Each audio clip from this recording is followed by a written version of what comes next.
Hello my dear student, कैसे हैं आप सभी। उम्मीद करता हूं कि बहुत ही अच्छे होंगे। तो आज के क्लास में हम एनसीईआरटी का कंप्लीट सॉल्यूशन कराने वाले हैं और एनसीईआरटी ट्रिग्नोमेट्री का मैंने पहला चैप्टर स्टार्ट किया है 8.1 एक्सरसाइज। और इस एक्सरसाइज का जो टोटल 1 से 11 तक क्वेश्चन है, ये सारे क्वेश्चन का डिस्कशन हम लोग करेंगे और वो भी बिल्कुल स्टेप बाय स्टेप मेथड से।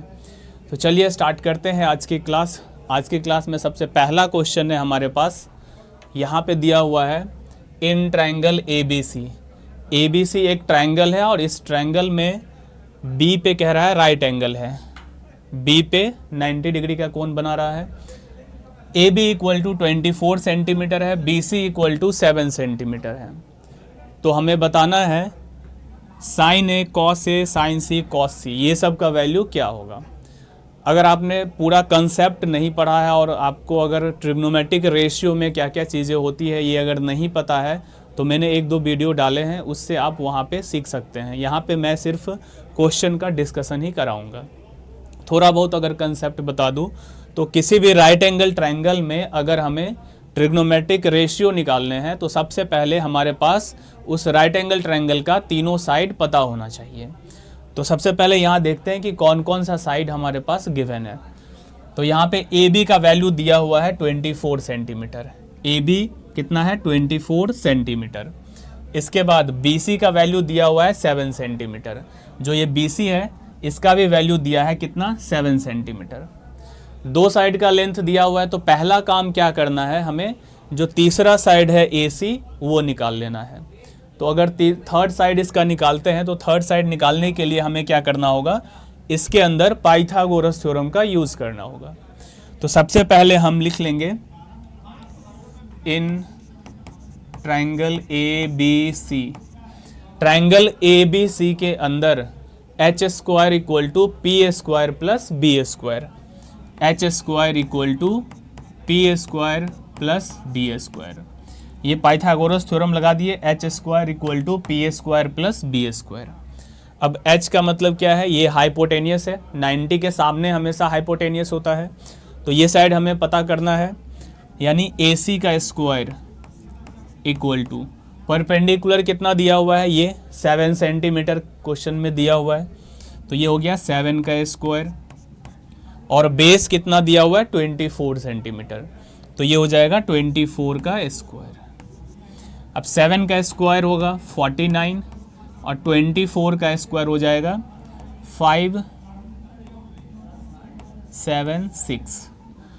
हमें जो है कम से कम 30 तक का स्क्वायर याद रखना है। क्लास 10th के बच्चों को कम से कम 30 तक का स्क्वायर तो याद होना ही चाहिए।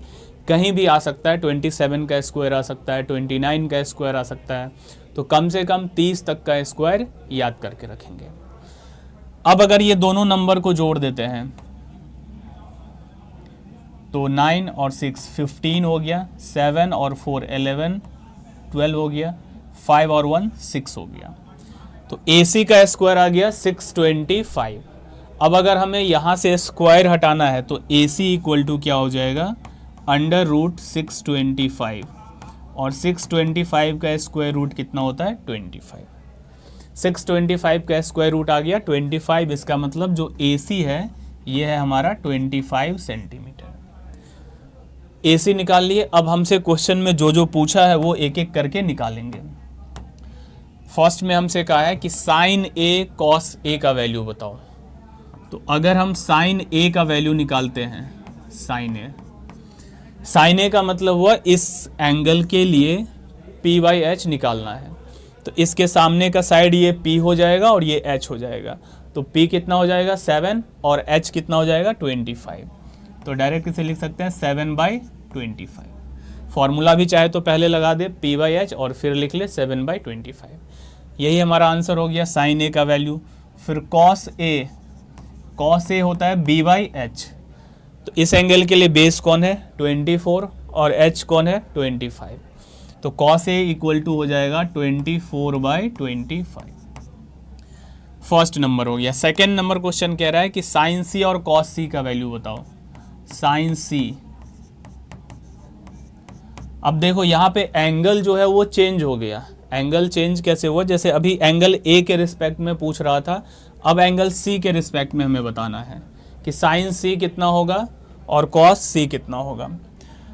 तो अब इस एंगल के लिए परपेंडिकुलर और बेस चेंज हो जाएगा। फॉर्मूला तो वही होगा, साइन थीटा का फॉर्मूला होता है पी बाई एच, तो इसका फॉर्मूला पी बाई एच ही होगा, लेकिन इस एंगल के लिए पी कौन हो जाएगा, सामने का साइड 24 और एच फिक्स रहता है, यानी एच कितना है 25।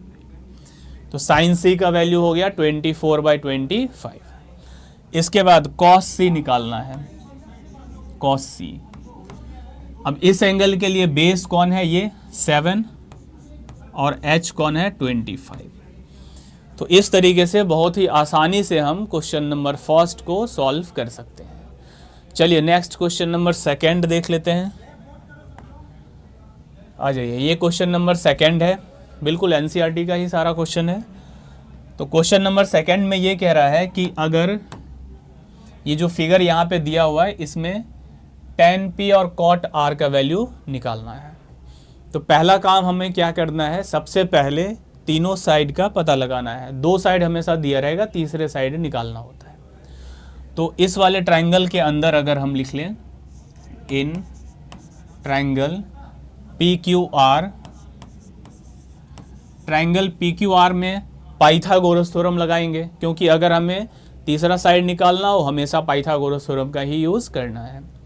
तो PQR ट्राइंगल में h स्क्वायर इक्वल टू हो जाएगा PA square plus BA square. h का मतलब क्या है, h का मतलब ये है PR। PR कितना दिया हुआ है 13, यानी 13 का स्क्वायर इक्वल टू P कौन है इसमें, ये 12, और B कौन है, ये QR। 12 का स्क्वायर प्लस QR का स्क्वायर। अब यहाँ पे 13 का स्क्वायर करेंगे 169, 12 का स्क्वायर करेंगे 144, और ये हो जाएगा QR का स्क्वायर। अब 169 में से 144 को माइनस कर देंगे, ये इधर आएगा तो माइनस हो जाएगा 169 माइनस 144 इक्वल टू QR का स्क्वायर। सीबीएसई बोर्ड एग्जाम में स्टेप बाय स्टेप मार्किंग होती है जब कॉपी की चेकिंग होती है, तो इसीलिए हमें कोई भी स्टेप को मिस नहीं करना है, पूरे एक्सप्लेनेशन के साथ लिखना है। ठीक है, तो यहाँ पे QR का स्क्वायर हो गया 169 माइनस 144।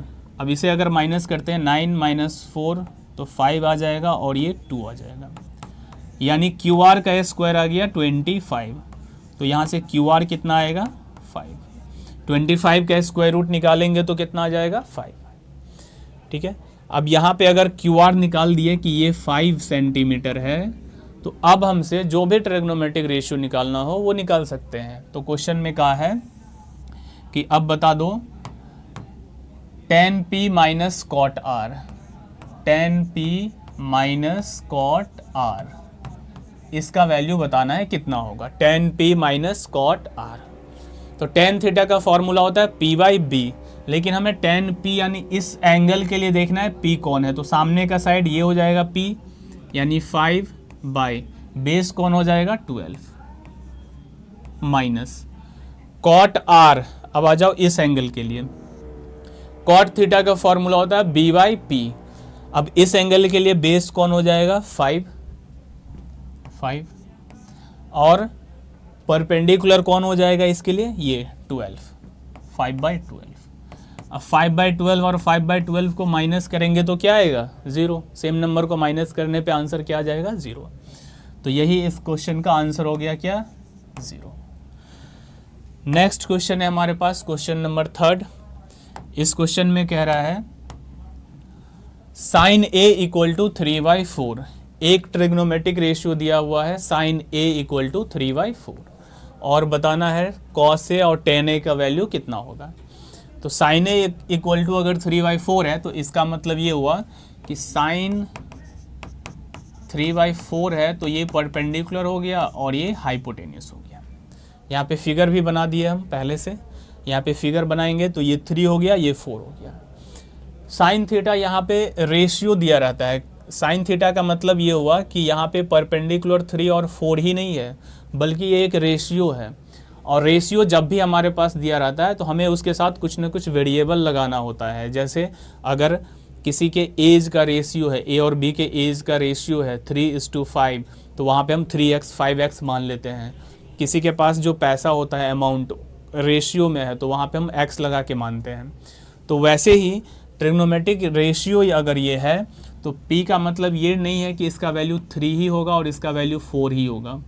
6/8 भी हो सकता है, कैंसिल होने के बाद 3/4 हो गया होगा। तो ऐसे में हमें परपेंडिकुलर को एग्जैक्ट 3 नहीं समझना है, लेकिन यहाँ पे हम परपेंडिकुलर को 3 और 4 लेकर के क्वेश्चन इसीलिए सॉल्व कर रहे हैं क्योंकि अगर हमारे पास रेशियो दिया रहा और रेशियो ही निकालना हो तो उस केस में हम x अगर नहीं भी लगाते हैं या k नहीं भी लगाते हैं तब भी हमारा आंसर जो है गलत नहीं आएगा। तो इसीलिए यहाँ पे हमने क्या किया है, डायरेक्ट ऐसा मान लिया है कि परपेंडिकुलर 3 है और हाइपोटेनियस जो है 4 है। यहाँ पे 3x 4x भी मान सकते हैं, 3k 4k भी, यानी कोई भी एक वेरिएबल लगा के भी मान सकते हैं या डायरेक्ट भी बना सकते हैं। तो अब अगर देखें यहाँ पे अगर हमारे पास परपेंडिकुलर हाइपोटेनियस दिया हुआ है तो फिर से क्या करेंगे, पाइथागोरस थ्योरम लगाएंगे, h² = p² + b²। h का मतलब हुआ 4 का स्क्वायर, ये हो गया 3 का स्क्वायर और ये हो गया b का स्क्वायर। 4 का स्क्वायर हो गया 16, 4 का स्क्वायर हो गया 16 और 3 का स्क्वायर हो गया 9। अब यहाँ पे 9 इधर आएगा तो 16 - 9 = b²। तो b का वैल्यू क्या आ जाएगा, √16 में से 9 को माइनस कर देंगे तो क्या आएगा 7, यानी ये जो b है ये कितना आ गया 7, √7। ठीक है, स्क्वायर हटाएंगे तो इसमें क्या लग जाएगा, √7। अब यहाँ पे हमसे जो पूछा गया है cos a और tan a, तो cos a = cos a अगर हमें निकालना है तो cos a का फॉर्मूला होता है b/h। cos a हो जाएगा b ये है और h ये है, यानी कि b का वैल्यू हो गया √7 और h का वैल्यू हो गया 4। इसके बाद हमें निकालना है tan a। tan a का मतलब है p/b। p यहाँ पे कितना है, ये जो लाइन है हमारा p है 3 और b कितना है √7। तो इस तरीके से इस क्वेश्चन का भी ये सॉल्यूशन हो गया, cos a और tan a। चलिए नेक्स्ट क्वेश्चन है हमारे पास, क्वेश्चन नंबर 4। इसमें दिया हुआ है 15 cot a = 8। अभी जो रेशियो दिया था डायरेक्ट रेशियो दे दिया था साइन ए, अब क्या हुआ है यहाँ पे 15 cot a = 8। अब ये जो 15 है और cot है दोनों के बीच में मल्टीप्लाई है। किसी भी रेशियो के पहले कोई नंबर है तो मतलब दोनों के बीच में क्या है, मल्टीप्लाई है। तो यहाँ से अगर इस नंबर को हटाते हैं तो ये इधर जा करके डिवाइड हो जाएगा 8/15। कभी कभी ऐसे ना दे करके इस नंबर को इधर भेज देगा तो हमें वापस से इसको इधर ला देना है। cot a = 8/15। cot a = अगर 8/15 है तो इसका मतलब b/p, यानी बेस को मान लेंगे 8 और परपेंडिकुलर को मान लेंगे 15। तो बेस को मान लेते हैं 8 और परपेंडिकुलर को मान लेते हैं 15। तो फिर से यहाँ पे हमें क्या करना होगा, पाइथागोरस थ्योरम लगा देना है। h² = p² + b²। अब h तो निकालना ही है, p हो गया 15 का स्क्वायर प्लस बेस हो गया 8 का स्क्वायर। 15 का स्क्वायर 225 और 8 का स्क्वायर 64। दोनों को ऐड करेंगे तो यह आएगा 289, यानी कि h का वैल्यू हो गया 289 का स्क्वायर रूट, और 289 का स्क्वायर रूट होता है 17, यानी h निकल गया यहाँ पे कितना 17। अब तीनों साइड हमारे पास आ गया। अब हम क्या करेंगे, साइन ए और सेक ए का वैल्यू निकाल सकते हैं। साइन ए और सेक ए का वैल्यू अब हम निकाल सकते हैं। तो साइन ए = p/h, तो p यहाँ पे कितना है 15 और h कितना है 17, तो ये हो गया p/15/17। सेक ए निकालना है। सेक जो होता है वो कॉस का उल्टा होता है, कॉस थीटा होता है b/h और सेक थीटा होता है h/b। तो h/b अगर करते हैं तो h यहाँ पे आएगा 17 और b कितना आ जाएगा 8। तो इस तरीके से इस क्वेश्चन का भी सॉल्यूशन हम कर लिए हैं, साइन ए और सेक का वैल्यू निकाल चुके हैं। अगला क्वेश्चन देखते हैं, क्वेश्चन नंबर 5। इस बार दिया हुआ है सेक थीटा = 13/12। सेक थीटा का वैल्यू दे रखा है 13/12। तो सेक थीटा = 13/12। सेक थीटा अगर 13/12 है तो सेक थीटा क्या होता है h/b, यानी ये जो है h है और ये b है। एच का वैल्यू 13 और बी का वैल्यू कितना है 12। एच जो है हमारा यहाँ पे एच जो है वो है 13, ये है 13 और ये है बी कितना है 12। एच है 13 और बी कितना है 12। फिर से यहाँ पे क्या करेंगे, पाइथागोरस थ्योरम लगा लेंगे। पाइथागोरस थ्योरम अगर यहाँ पे लगाते हैं फिर से, तो H square equal to P square plus B square. अब यहाँ पे h का वैल्यू कितना है 13 का स्क्वायर, परपेंडिकुलर निकालना है और बेस कितना है 12 का स्क्वायर। 13 का स्क्वायर हो जाएगा 169 और 12 का स्क्वायर हो जाएगा 144। अब ये इधर आएगा तो क्या हो जाएगा, माइनस कर देना होगा। 169 में से माइनस करेंगे 144 को, तो यहाँ से p का वैल्यू आ जाएगा कितना, दोनों नंबर को अगर माइनस करते हैं तो आएगा 25 और इसका हमें स्क्वायर रूट निकालना होगा तो कितना आ गया 5, यानी इसका जो वैल्यू आया कितना आया 5। इसका जो वैल्यू आ गया हमारे पास ये आ गया 5। तीनों ही साइड हम निकाल चुके हैं। तो जब तीन साइड निकल जाए अब हमें क्वेश्चन की तरफ देखना है कि बाकी का क्या पूछ रहा है। Calculate all other trigonometric ratios, यानी सेक थीटा के अलावे और जितने भी ट्रिग्नोमेट्रिक रेशियो है वो सब निकालने हैं। टोटल 6 ट्रिग्नोमेट्रिक रेशियो होते हैं जिसमें से एक रेशियो दिया हुआ था, बाकी सारा रेशियो हमसे पूछा गया है। तो बाकी सारा रेशियो हम यहाँ पे निकाल लेंगे। कौन कौन सा रेशियो निकालेंगे, तो सबसे पहले यहाँ पे हम निकाल लेंगे साइन थीटा। तो साइन थीटा होता है p/h। तो यहाँ पे देख लेंगे p कितना है 5 और h कितना है 13, तो ये हो जाएगा 5/13। इसके बाद हम निकाल लेते हैं कॉस थीटा। कॉस थीटा होता है b/h। b कितना है 12 और h कितना है 13, तो ये हो जाएगा 12/13। तीसरा जो रेशियो है टेन थीटा। टेन थीटा होता है p/b। p यहाँ पे कितना है 5 और b कितना है 12, तो ये हो जाएगा 5/12। इसके बाद बाकी इसका रेसिप्रोकल कर देना है। साइन का रेसिप्रोकल हो जाएगा कॉसेक। कॉसेक थीटा p/h है तो h/p, तो ये हो जाएगा 13/5। इसके बाद कॉसेक हो गया।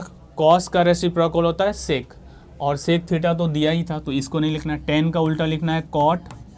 कॉट थीटा हो जाएगा b/p।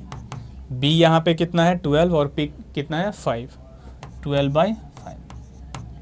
तो इस तरीके से ये हमारा इस क्वेश्चन का भी सॉल्यूशन हो गया। चलिए अब नेक्स्ट क्वेश्चन देखते हैं, क्वेश्चन नंबर 6। क्वेश्चन नंबर 6 में ये कह रहा है कि if angle A and angle B are acute angles. Angle A और एंगल बी जो है वो एक्यूट एंगल्स है। तो फिर इसमें दिया हुआ है कि cos A equal to cos B. Cos A equal to cos B है अगर, तो प्रूफ करना है एंगल ए इक्वल होगा एंगल बी के। फिगर मैंने यहाँ बना लिया। एक राइट एंगल ट्रायंगल सबसे पहले बना लेना है। अब राइट एंगल ट्रायंगल में हम जानते हैं कि एक एंगल होता है 90 डिग्री। राइट एंगल ट्रायंगल में एक एंगल होता है 90 डिग्री। बाकी का जो ये दो एंगल बच गए, ये दोनों ही एंगल 90 से छोटा होगा, और 90 से छोटा जो भी एंगल होता है उसे ही बोलते हैं acute angle. Acute angle more than 0 degree but less than 90 degree. 0 से बड़ा और 90 से छोटा जो भी एंगल होता है उसी को बोलते हैं एक्यूट एंगल। यानी कि हमसे जो यहाँ पे कहा गया था कि एंगल ए और एंगल बी कैसा एंगल होना चाहिए, एक्यूट एंगल। तो जब हम ट्रायंगल बनाएंगे तो इसमें एंगल ए और एंगल बी को एक्यूट एंगल पे ही रखना है और बाकी यहाँ पे सी लिख देना है। इस तरीके से हमें ट्रायंगल बना लेना होता है। अब इस ट्रायंगल में एक चीज़ दिया हुआ है कि कॉस ए इक्वल है कॉस बी के। In triangle A B C, इस ए बी सी ट्रायंगल में कॉस ए इक्वल है कॉस बी के, ऐसा क्वेश्चन में गिवन है। कॉस ए इक्वल है कॉस बी के। तो अगर यहाँ से कॉस ए का वैल्यू निकालते हैं, कॉस थीटा होता है b/h, तो कॉस ए इक्वल टू ये हो जाएगा b AC और ये हो जाएगा h, AC/AB।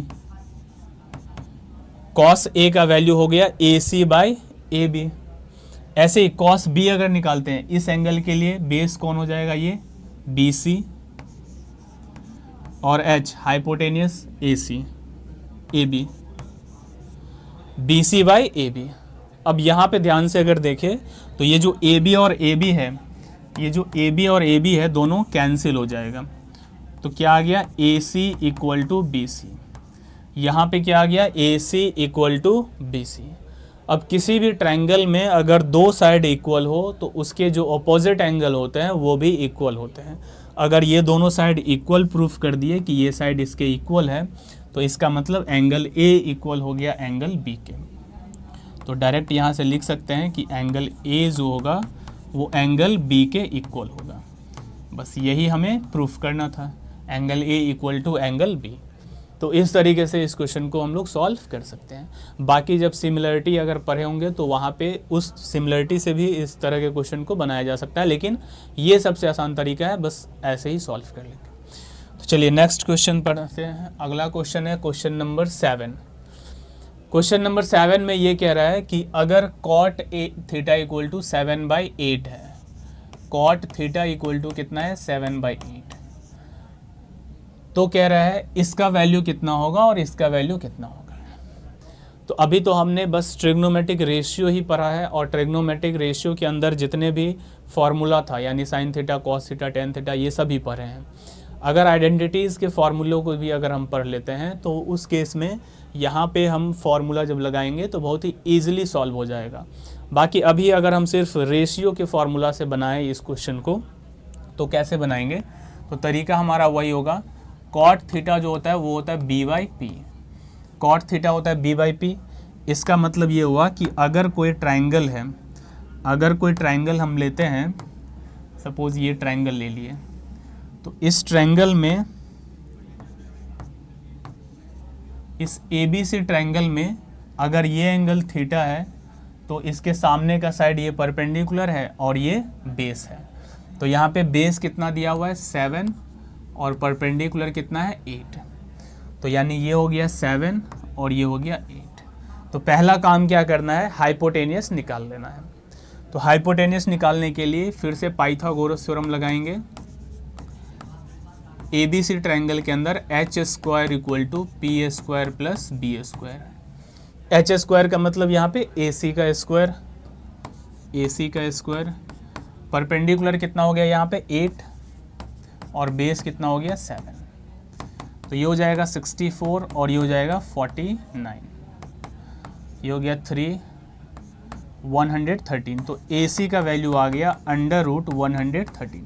अब 113 जो है किसी का भी स्क्वायर नहीं होता है, तो इसका मतलब ए सी का जो वैल्यू होगा वो होगा √113। अब यहाँ हमसे जो जो पूछा गया है वो सब निकाल सकते हैं। 1 plus sine theta, 1 minus sine theta, तो 1 पहला क्वेश्चन हो गया 1 plus sine theta. Sine theta का मतलब क्या है p बाई एच, पी कितना है 8 और h कितना है √113, तो 8 बाई √113, ये हो गया 1 प्लस साइन थीटा। फिर लिखेंगे 1 माइनस 8 बाई √113, ये ऊपर वाले का वैल्यू लिख लिया है। अब नीचे का वैल्यू लिखना है 1 plus cos theta, 1 minus cos theta.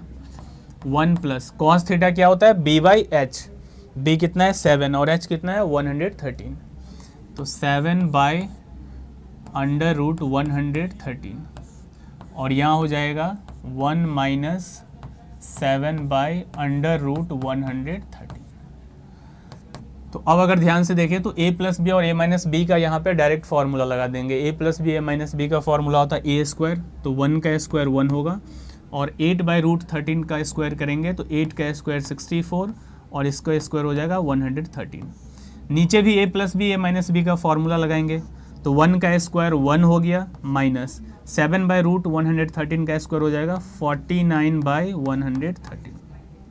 Root वाले नंबर का स्क्वायर करते हैं तो स्क्वायर रूट हट जाता है।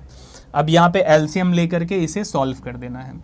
एलसीएम कैसे लेना है, तो अगर यहाँ पे हम एलसीएम लेते हैं तो नीचे यहाँ 1 समझेंगे, तो इसका एलसीएम हो जाएगा 113 और यहाँ पे आ जाएगा 113 माइनस 64, और नीचे वाले नंबर का जब एलसीएम लेंगे तो नीचे भी आ जाएगा 113 113 माइनस 49।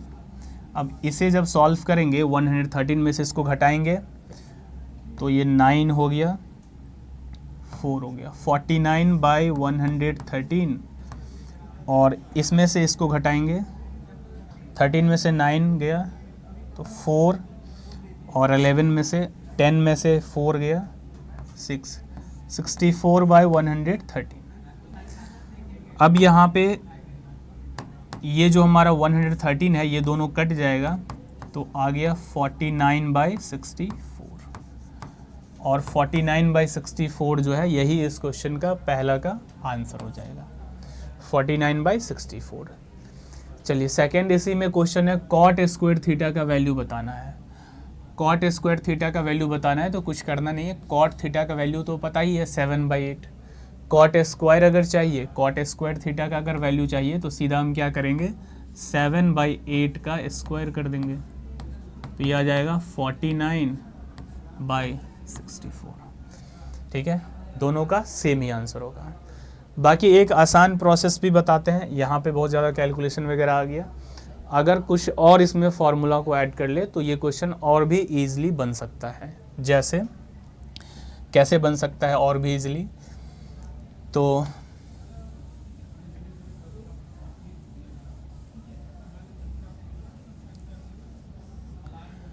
इस क्वेश्चन में हमारे पास जो निकालना था 1 + sin थीटा और 1 - sin theta by 1 + cos theta और 1 - cos थीटा, इसका वैल्यू हमें निकालना था। तो हम क्या करेंगे, इसी को पहले थोड़ा सा सॉल्व कर लेंगे। यहाँ पे a + b a - b का फॉर्मूला लगा लेंगे तो ये हो जाएगा 1 का स्क्वायर 1 और ये हो जाएगा sin स्क्वायर थीटा। यहाँ हो जाएगा 1 का स्क्वायर 1 और ये हो जाएगा cos square theta.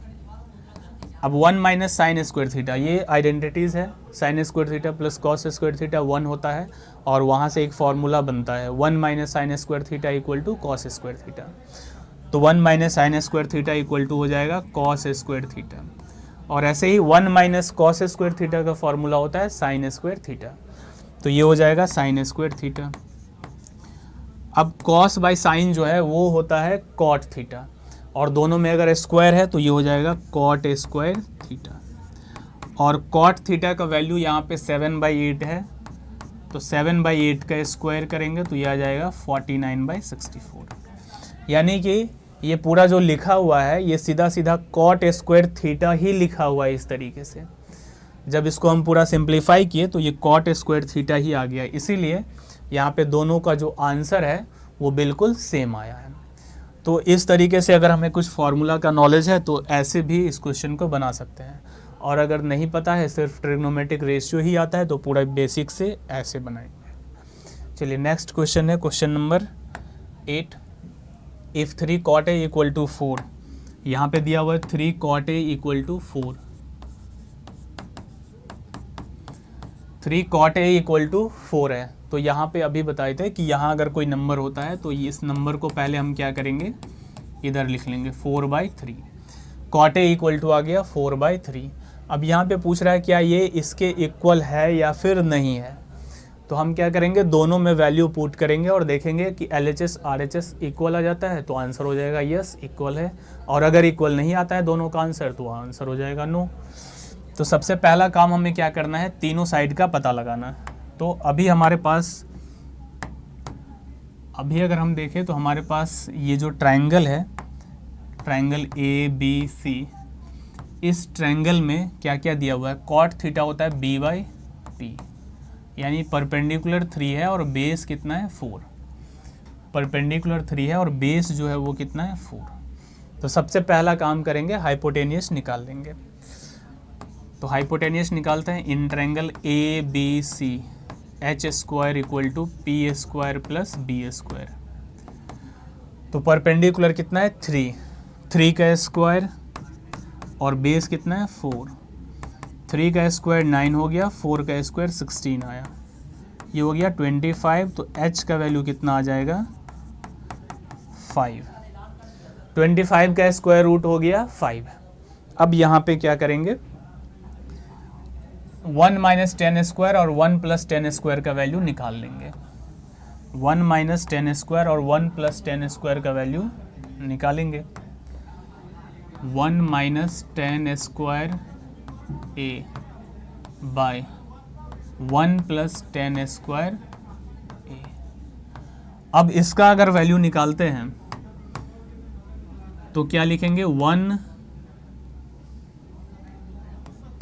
1 minus tan theta क्या होता है, पी बाई बी, 3/4, 3/4 स्क्वायर है तो यहाँ स्क्वायर करेंगे, 1 प्लस यहाँ भी होगा 3/4 स्क्वायर। अब ये हो गया 1 माइनस 9/16, 3 का स्क्वायर 9, 4 का स्क्वायर 16 और 1 प्लस 9/16। अब जब एलसीएम लेंगे तो 16 दोनों में एलसीएम आएगा, वो 16 कैंसिल हो जाएगा। तो सीधा क्या करना है, 16 1 से इंटू हुआ तो 16 बना, 16 में से 9 को घटा देना है तो 7 आएगा, 7/16 आएगा, 16 सोचो कट गया, और इधर 16 में 9 जुड़ जाएगा तो 16 और 9 को अगर जोड़ेंगे तो 25 आएगा, और दोनों में से जो 16 है वो कट जाएगा, यानी इस पूरे का आंसर आया 7/25। अब देखेंगे क्या इसका भी आंसर 7/25 आ रहा है या फिर नहीं आ रहा है। तो इसका आंसर देख लेते हैं, कॉस स्क्वायर ए माइनस साइन स्क्वायर ए। कॉस थीटा होता है b बाई एच, b का मतलब कितना है 4, और h जो अभी निकाले थे यहाँ पे 5, तो 4/5 का ये स्क्वायर हो गया, माइनस साइन थीटा होता है p बाई एच, p कितना है 3 और h कितना है 5। अब इसको सॉल्व करते हैं तो 4 का स्क्वायर ये हो गया 16/25 और ये हो गया 9/25। अब 16 में से अगर 9 को घटाते हैं, क्योंकि एलसीएम में तो 25 है तो 25 ही आएगा, 16 में से अगर 9 को डायरेक्ट घटाते हैं तो ये आ जाएगा 7/25। दोनों का आंसर क्या आ गया, सेम आ गया। दोनों का आंसर अगर सेम आ गया तो फिर लिख देंगे कि यस, ये जो है ये दोनों क्या है, इक्वल है। अगर आंसर दोनों का सेम नहीं आता तो फिर लिख देते नो। इस तरीके से क्वेश्चन नंबर 8 को भी बनाएंगे। चलिए क्वेश्चन नंबर 9 हमारे पास है, ये कह रहा है in triangle ABC, triangle ABC में राइट एंगल है B पे। तो सबसे पहले एक ABC ट्रायंगल बनाएंगे, एक ABC ट्रायंगल बना लिए। अब इसमें कह रहा है कि राइट एंगल रखना है B पे, तो B पे राइट एंगल हो गया, यहाँ पे B पे राइट एंगल है। अब A कहाँ लिखना है, A यहाँ लिख दो, C यहाँ लिख दो, ठीक है। If tan A equal to 1/√3 दिया हुआ है, tan A equal to 1/√3, tan A equal to 1/√3 और tan थीटा का फॉर्मूला होता है P बाई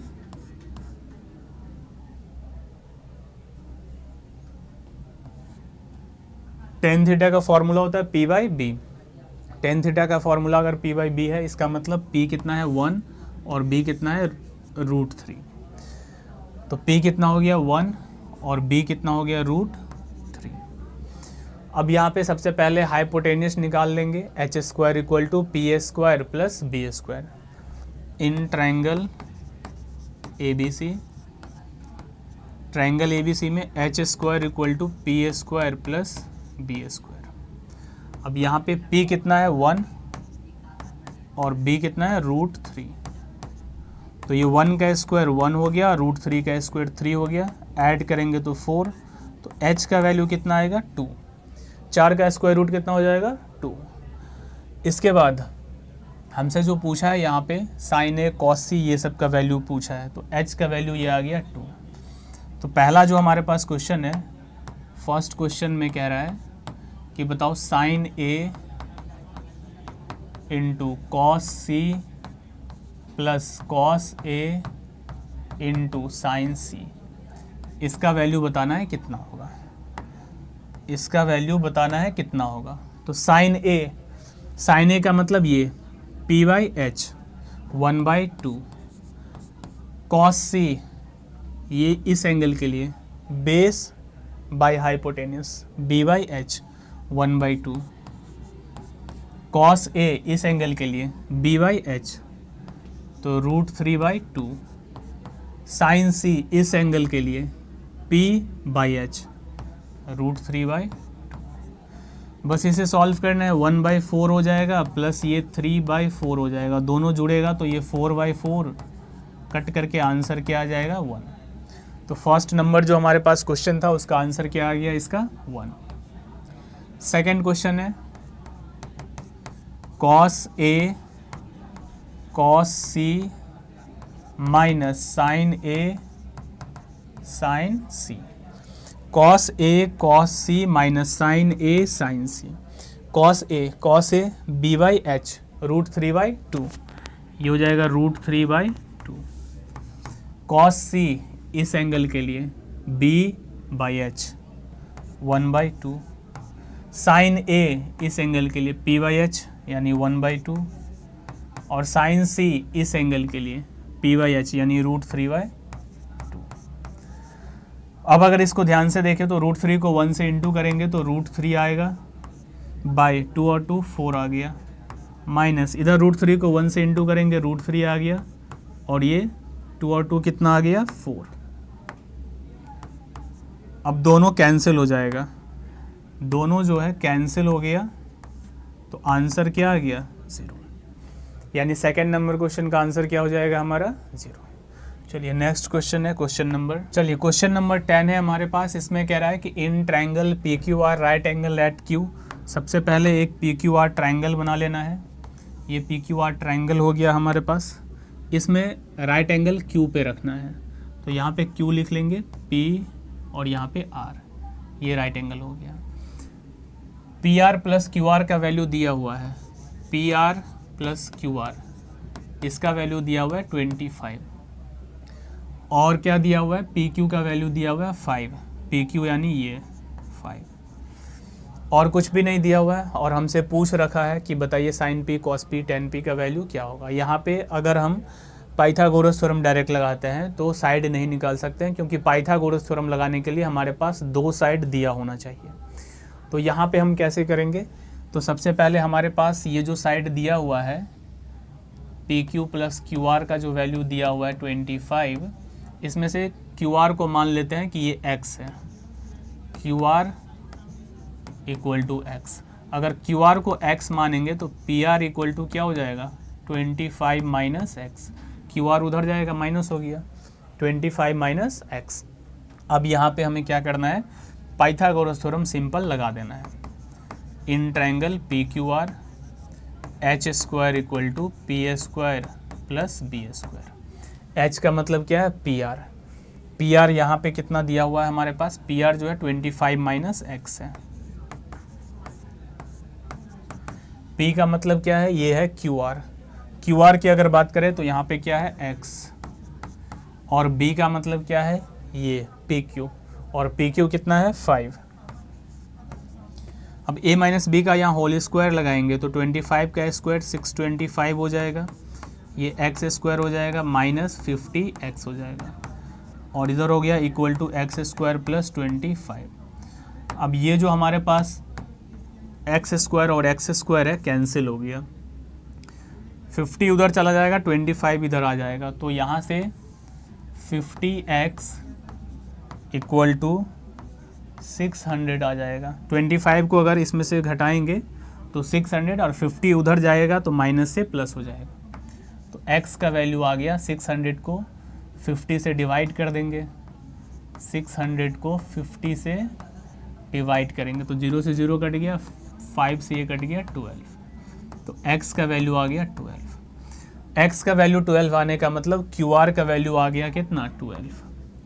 QR का वैल्यू अगर 12 आ गया तो फिर PR का वैल्यू कितना हो जाएगा 25 माइनस 12 यानी कि 13। अब हमारे पास सारा ही साइड निकल चुका है, तो अब हम निकाल सकते हैं sin P cos P, ये सब अब निकाल सकते हैं। sin P का अगर वैल्यू निकालते हैं इस एंगल के लिए P/H 12/13। इसके बाद अगर हम cos P निकालते हैं B/H यानी 5/13, ठीक है। और इसके बाद अगर हम tan P निकालते हैं तो ये होगा p/b यानी कि 12/5। तो यही हमारा आंसर हो जाएगा। क्वेश्चन नंबर आ गया है, क्वेश्चन नंबर 10। ट्रू फॉल्स है, जस्टिफाई योर आंसर। तो ये बताना है यहाँ पे कि the value of tan a is always less than 1। क्या tan a का जो वैल्यू है वो हमेशा 1 से कम ही होगा? तो नहीं, tan a का वैल्यू 1 भी हो सकता है। 1045 आगे पढ़ेंगे, 1045 का वैल्यू 1 होता है, यानी tan a का वैल्यू 1 से कम हमेशा नहीं होता है, यानी कि ये क्या हो गया? फॉल्स। फॉल्स हो गया। sec a इक्वल टू 12/5 हो सकता है या नहीं? तो sec थीटा यानी sec a इक्वल टू कह रहा है 12/5 हो सकता है या नहीं। अब देखेंगे sec थीटा क्या होता है? h/p, h/b। sec थीटा होता है h/b। तो अगर sec थीटा h/b है तो हाइपोटेनियस और ये बेस, हाइपोटेनियस हमेशा बेस से बड़ा होना चाहिए। तो यहाँ पे हाइपोटेनियस बड़ा ही है बेस से, यानी कि ये जो है ट्रू हो सकता है। कह रहा है cos a जो है वो एब्रिविएशन यूज्ड फॉर कोसेकेंड। क्या कोसेकेंड को शॉर्ट में cos लिखते हैं? तो आंसर है नहीं। ये जो कोसेकेंड है इसको शॉर्ट में कॉसेक लिखते हैं, ना कि कॉस लिखते हैं, यानी ये स्टेटमेंट हमारा क्या हो गया? फॉल्स। अगला पूछ रहा है cot A is the product of cot and A. क्या कॉट ए जो है ये कॉट और ए का प्रोडक्ट है? तो आंसर है नहीं। कभी भी किसी भी ट्रिग्नोमेट्रिक रेशियो के साथ में उसके एंगल को मल्टीप्लाई नहीं किया जाता है, तो ये भी हमारा क्या है? फॉल्स। यहाँ पूछ रहा है साइन थीटा 4/3 हो सकता है या नहीं? तो साइन थीटा 4/3 होने का मतलब है ये है P और ये है H। अब परपेंडिकुलर और हाइपोटेनियस देख रहे हैं कि हाइपोटेनियस बड़ा और परपेंडिकुलर छोटा होना चाहिए, लेकिन यहाँ पे क्या है? हाइपोटेनियस बड़ा और परपेंडिकुलर छोटा। ये तो किसी भी राइट एंगल ट्रायंगल में पॉसिबल ही नहीं है कि हाइपोटेनियस परपेंडिकुलर से छोटा हो जाए। इसका मतलब ये भी क्या है हमारा? फॉल्स। ठीक है, तो ये मैंने कंप्लीट सॉल्यूशन करा दिया एक्सरसाइज 8.1 का। अगले क्लास में फिर से मिलेंगे और अगला 8.2 एक्सरसाइज का कंप्लीट सॉल्यूशन कराएंगे। लेकिन उसके पहले 8.2 एक्सरसाइज में क्या क्या चीज़ें पढ़ना है, किस किस एंगल के बारे में पढ़ना है, ये सब पहले जान लेंगे क्लास के अंदर, फिर उसके बाद 8.2 का सॉल्यूशन करवाएंगे। तो चलिए आज की क्लास को यहीं पे ख़त्म करते हैं, मिलते हैं फिर से अगली क्लास के अंदर।